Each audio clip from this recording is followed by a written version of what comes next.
आज हम बात करेंगे गंडमूल नक्षत्र के छठे नक्षत्र यानी कि रेवती नक्षत्र।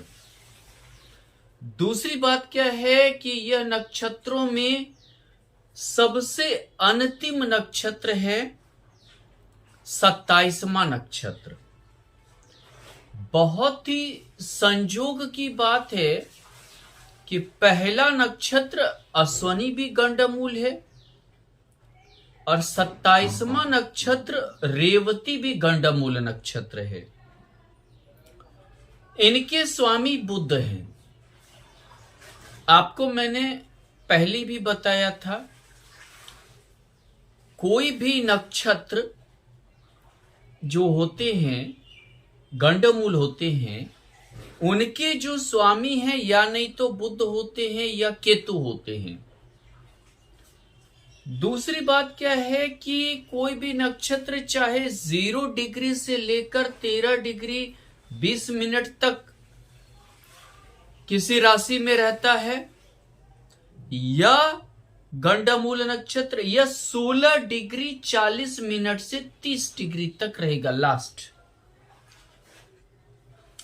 उसी प्रकार रेवती नक्षत्र भी अगर देखें तो मीन राशि में 16 डिग्री 40 मिनट से 30 डिग्री तक होता है।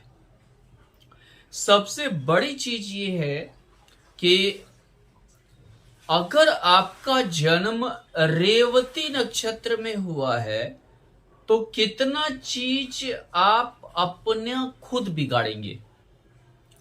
आपको यह हमेशा महसूस होगा कि आप बहुत बड़े ज्ञानी हैं, आपको हर चीज की नॉलेज है, आपको हर चीज का जो है ज्ञान है।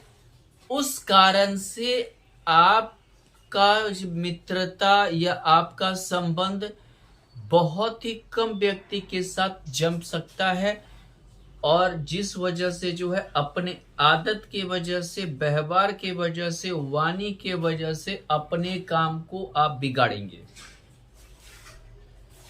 अपने अच्छे काम को भी आप बिगाड़ लेंगे। दूसरी सबसे बड़ी चीज क्या है कि हमने आपको बताया है कि जो भी गंडमूल नक्षत्र में पैदा होते हैं उन्हें जल्दी किसी का साथ नहीं मिल पाता है।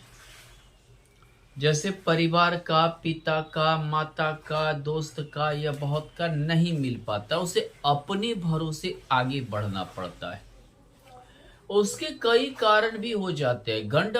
यदि आपका रेवती नक्षत्र में है तो आपके वाणी के कारण, आपके व्यवहार के कारण आपको अपने ऊपर जो है समझिए कि जिसको बोलते गुरूर के कारण आपको दिक्कतें आएगी, सामाजिक दिक्कत भी आएगी, परेशानी आएगी। बाकी नक्षत्र स्वामी जहां बैठा रहता है कुंडली में, मैं आपको अब प्रैक्टिकली बातों पर ले जा रहा हूं। किताब में लिखा वाला नहीं, जो लिखा हुआ है उसमें कि पहला चरण में ये हानि होता है, दूसरा चरण में ये होता है, तीसरा में ये होता है, चतुर्थ में ये होता है, ऐसा कहीं कुछ बहुत कुछ हमने पाया नहीं है। चलिए अब मैं प्रैक्टिकली आपको बता रहा हूं कि इसमें जहां नक्षत्र स्वामी बैठा रहेगा उस भाव को भी हानि करेगा। पहली बात, अगर आपका मान लेते हैं कि वृष लग्न की कुंडली है, एकादश भाव में चंद्रमा रेवती नक्षत्र बुध के नक्षत्र का होकर बैठा है, तो समझिए आपको भाई बहन का साथ नहीं मिलेगा। तृतीय चंद्रमा है, गंडमूल में है, आपकी महत्वाकांक्षा इच्छा जल्द पूरा नहीं होने वाला है।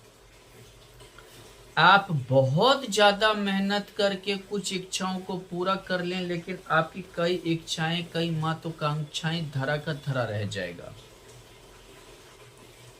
हालांकि आप में सब्र नहीं रहेगा, कुछ ये भी वजह रहेगी कि आप सब्र के कारण जो है वो चीजें आपकी पूर्ति नहीं हो पाएंगी।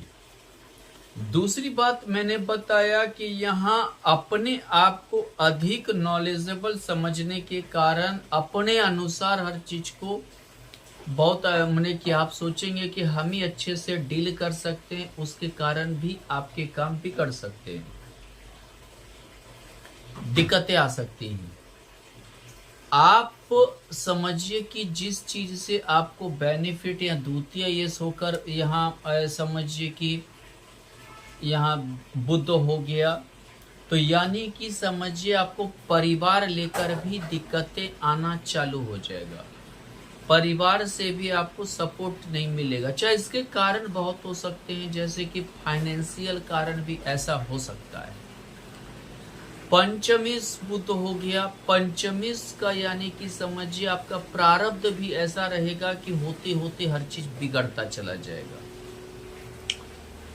इसी प्रकार अगर मान लीजिए कि आपकी वृष लग्न की कुंडली है और एकादश भाव में चंद्रमा ये रेवती नक्षत्र बुध के नक्षत्र का होकर बैठा है और नक्षत्र स्वामी अगर समझ जाइए कि षष्ठ भाव में स्थित है बुध, तो आपको हमेशा कहीं ना कहीं एक दुश्मनी लगी रहेगी।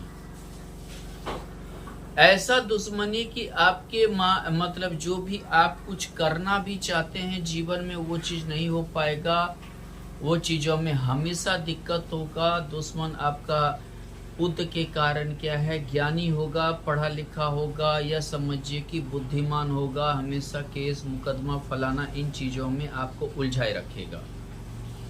बहुत जगह आपके पैसा बकाया रह जाएंगे, द्वितीय के कारण पैसा आपको मिलेगा नहीं। पढ़ाई लिखाई में हमेशा पंचम षष्ठ भाव में होने के कारण दिक्कतें आती रहेगी। हमेशा जो है आप जो है शिक्षा में जब भी शिक्षा प्राप्त करने के पीछे दिक्कतें आना चालू होगा।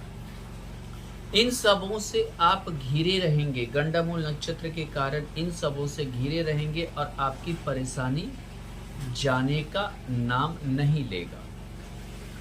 ऐसे व्यक्ति को बिजनेस में या कोई लाभ नहीं मिलता है और ये छोटे मोटे नौकरी वगैरह करके ही रह जाते हैं।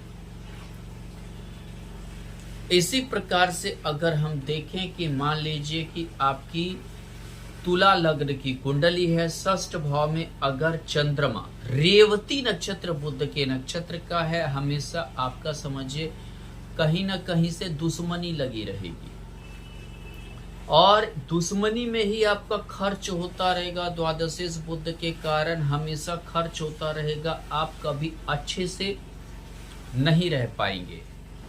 आपका लगेगा कि जैसे आपका भाग्य ही साथ नहीं दे रहा हो, भाग्य भाव बुध होने के कारण, मतलब हमेशा एक अड़चन के कारण आप पीछे हो जाएंगे। हमेशा एक ऐसी अड़चन आती रहेंगी जिसे जो आपको पीछे कर देगा।